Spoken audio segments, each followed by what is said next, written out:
Dear friends, कैसे हैं आप सब। मुझे पूरी उम्मीद है कि आप लोग अच्छे नहीं बल्कि बहुत अच्छे होंगे। सबसे पहले मैं अपने हर बढ़ते हुए सब्सक्राइबर को थैंक्स कहती हूँ, जिनकी वजह से मुझे आगे बढ़ने का मोटिवेशन मिलता है।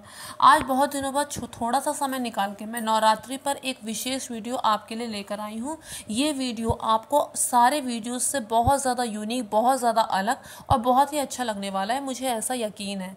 तो मैं अपने वीडियो को आगे बढ़ाती हूँ। तो फ्रेंड्स, जैसा कि आप सभी जानते हैं कि नवरात्रि के पावन दिन चल रहे हैं और लोग अपने अपने अनुसार घर में पूजा पाठ में लगे हुए हैं। फ्रेंड्स, बहुत सारे लोग ऐसे होते हैं जो किसी भी पर्व को, किसी भी त्योहार को या फिर किसी भी पूजा पाठ को बड़े उत्साह के साथ मनाते हैं। लेकिन बहुत सारे लोग ऐसे भी होते हैं जो किसी भी व्रत, त्योहार, पर्व या पूजा पाठ को आम दिनों की तरह ही बिता देते हैं। उन्हें इस बात से कोई फ़र्क नहीं पड़ता। कुछ लोग ये हवाला देते हैं कि हम लोग साइंस को मानते हैं, जो चीज़ कभी देखी नहीं, जो चीज़ कभी जानी नहीं, तो हम उस पर कैसे यकीन कर सकते हैं। तो फ्रेंड्स, मैं आपको एक स्टोरी बताती हूँ। बहुत पहले की बात है, जब मैं क्लास 9th में थी तो हिंदी की एक किताब में एक चैप्टर था। चैप्टर का नाम तो मुझे नहीं याद, लेकिन उसमें मैंने ये पढ़ा था कि चीज़ें परिवर्तित हो रही हैं, यानी कि चीज़ें बदल रही हैं। कभी ऋतुएं बदलती हैं, कभी मनुष्य की अवस्था बदलती है। आज बच्चा है, कल बड़ा होगा, युवा होगा, बूढ़ा होगा, फिर अंत में वो अनंत में विलीन हो जाएगा। तो ये सब जो परिवर्तन हो रहे हैं, इससे ये पता चलता है कि कोई तो ऐसी शक्ति है जो इस संसार को चला रही है। कोई तो ऐसी शक्ति है जिसकी वजह से ये सब परिवर्तन हो रहे हैं। कोई तो ऐसी शक्ति है जो इस संसार को थामे हुए है। वो शक्ति ही ईश्वर है। अब इतने छोटे बच्चों को भी ये बात समझा दी जाती है, लेकिन पता नहीं क्यों एक अवस्था में आने के बावजूद, इतनी परिपक्वता होने के बावजूद भी लोग इस बात को नहीं समझ पाते हैं।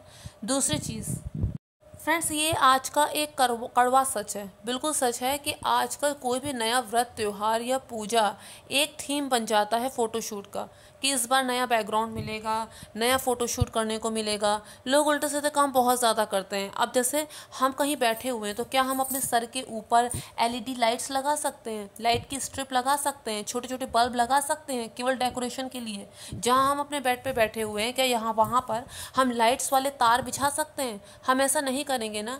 तो फिर भगवान के कोने को सजाने के लिए इतनी ज़्यादा लाइट्स उनके आसपास रखने की, उनके सर पे लगाने की क्या ज़रूरत है? सिर्फ इसलिए ताकि फ़ोटोशूट अच्छा हो। भगवान कोई डेकोरेशन का सामान तो नहीं है ना। तो जैसे हम अपने आप को ट्रीट करते हैं, हम भगवान को उससे बढ़ के तो दूर बिल्कुल वैसा भी ट्रीट नहीं कर पाते हैं।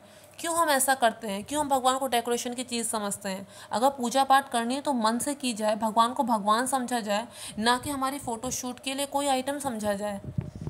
बहुत सी जगह जहाँ पर डांडिया होता है तो वहाँ पर नवरात्र आते ही इस बात की बड़ी चिंता शुरू हो जाती है कि मेरी ड्रेस जो है वो औरों की ड्रेस से ज़्यादा अच्छी हो, मेरा मेकअप औरों से ज़्यादा अच्छा हो, इस तरह के मेरा हेयर स्टाइल हो, इस तरह से मुझे चलना है, इस तरह से करना है।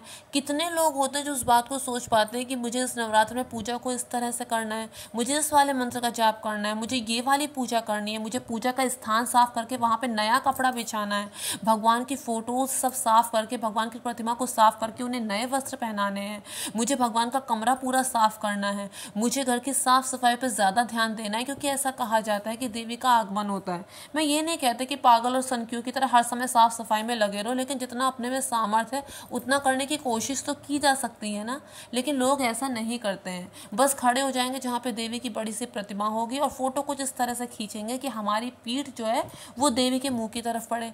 तो क्यों? सिर्फ फोटो को अच्छा बनाने के लिए हम इतना ज़्यादा दिखावा क्यों करते हैं?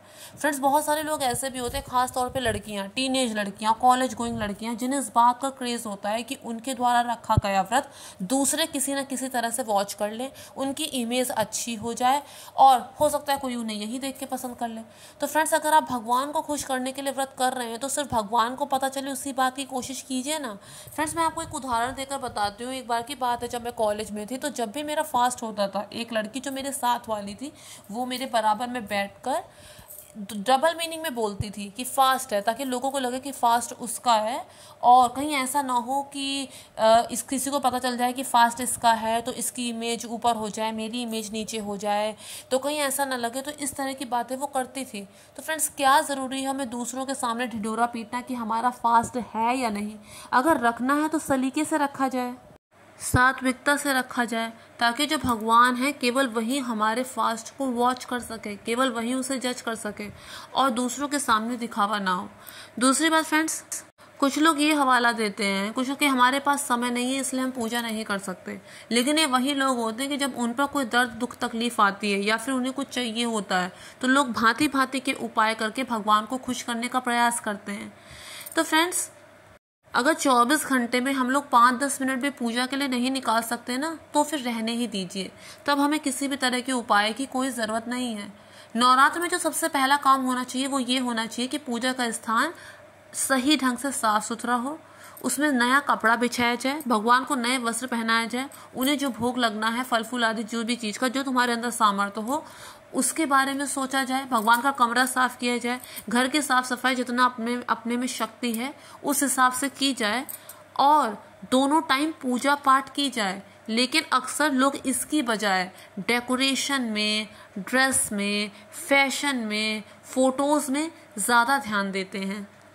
फ्रेंड्स, ये बात बिल्कुल सच है कि आज के समय में जितना तनाव है, आज के समय में जितना अवसाद है, उतना पहले के टाइम में नहीं था। पहले कितने ही लोग, कौन जाता था मनोचिकित्सक के पास, किसको तनाव होता था, कौन पहले के समय में अपना जीवन खुद ही ख़त्म करता था। लेकिन आजकल इतने ज़्यादा मनोचिकित्सक भरे पड़े हैं, उनके अकाउंट में पैसे आए जा रहे हैं, उसके बावजूद बहुत सारे लोग, कोई फांसी पे टंगा मिलता है, कोई हाथ की नस काट लेता है। क्यों? क्योंकि उनके अंदर उम्मीद नहीं है, उनके अंदर होप नहीं है कि आज जो चीज़ें ठीक नहीं जा रही हैं वो कल को ठीक होंगी, ये उम्मीद उनके अंदर नहीं है।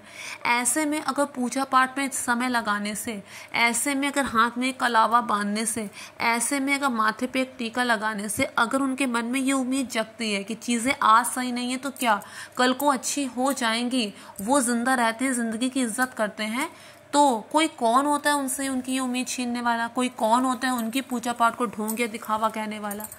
तो फ्रेंड्स, बहुत ज़रूरी चीज़ ये है कि हम मन से भगवान से जुड़े रहें और उसके अनुरूप जो चीज़ें हम कर सकते हैं वो हम करें। ये ज़रूरी नहीं है कि हम पंडित को बहुत सारा पैसा देकर कोई पूजा पाठ ही कराएं, जितना अपने में सामर्थ्य हो, जिसमें सर्व सहमति शामिल हो, वही चीज़ें अगर हों तो वो सही रहता है।